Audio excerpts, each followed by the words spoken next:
Hello bachcho, let's see this question. So the question is saying you have obtained a sample of DNA and you transcribed messenger RNA from this DNA and purify it. You then separated the two strands of the DNA and analyzed the base composition of each strand of the messenger RNA.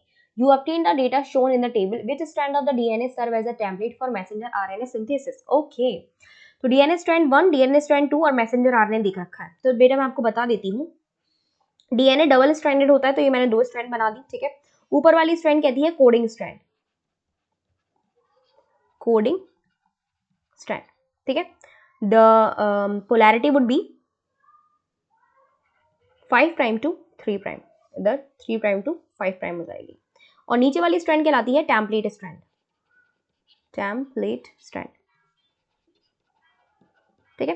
Template strand के ही just complementary base pairing के साथ बनता है messenger RNA, जो कि क्या होता है, सिंगल स्ट्रैंडेड होता है. ठीक है. खास बात यह है कि डीएनए में यूरेसिल एब्सेंट होता है. ठीक है.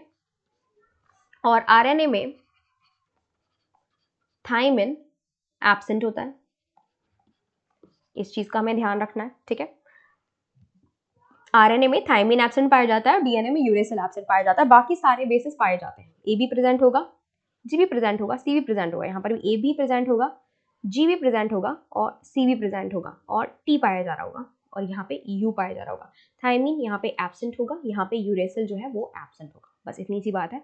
अब कोडिंग स्टैंड पे मान लो अगर सीक्वेंस पाए जा रहे हैं ए जी सी टी ए, तो टेम्पलेट स्टैंड पे जब इसका कॉम्प्लीमेंट्री होगा, यानी कि ए का कॉम्प्लीमेंट्री क्या होगा बेटा, टी.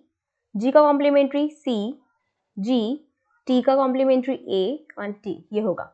और base pair, complementary base pair जो बनेगा, ठीक है, मैसेंजर आरएनए का, वो किसका complementary base pair, template strand के बेसिस पे बन रहा है. ठीक है.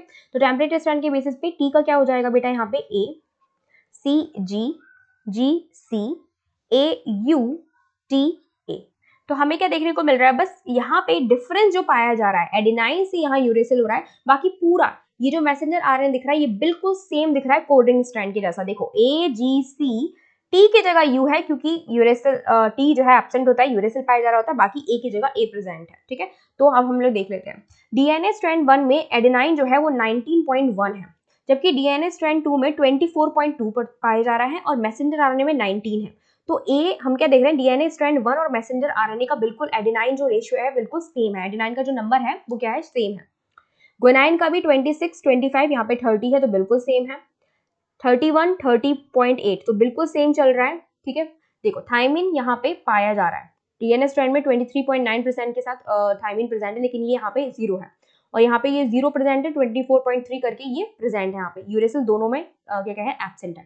तो हमें क्या दिखाई दे रहा है कि डीएनए स्ट्रैंड जो है वो मैसेंजर आरएनए से क्या है, बिल्कुल सिमिलियर है. ये जो स्ट्रैंड जो है ये वाली बिल्कुल क्या है, सिमिलियर है. और मैंने क्या बताया, सिमिलियर कौन सी चलेगी, कोडिंग स्ट्रैंड चलेगी. तो डीएनए स्ट्रैंड 1 क्या होगी, कोडिंग स्ट्रैंड होगी. कोडिंग स्ट्रैंड, ये कोडिंग स्ट्रैंड है. ठीक है. ये तो हमारा मैसेंजर आरएनए है ही. हमारी डीएनए स्ट्रैंड 2 जो है, ये वाली जो स्ट्रैंड है ये क्या हो जाएगी, टेम्पलेट स्ट्रैंड हो जाएगी. टेम्पलेट स्ट्रैंड, यानी कि इसी से कॉम्प्लीमेंट्री बेस पेयर करके क्या बन रहा होगा, मैसेंजर आरएनए बन रहा होगा. सो हमारा राइट आंसर क्या हो जाएगा, strand 2, B. B strand 2 is the right answer. I hope आपको समझ में आया होगा. Best of luck.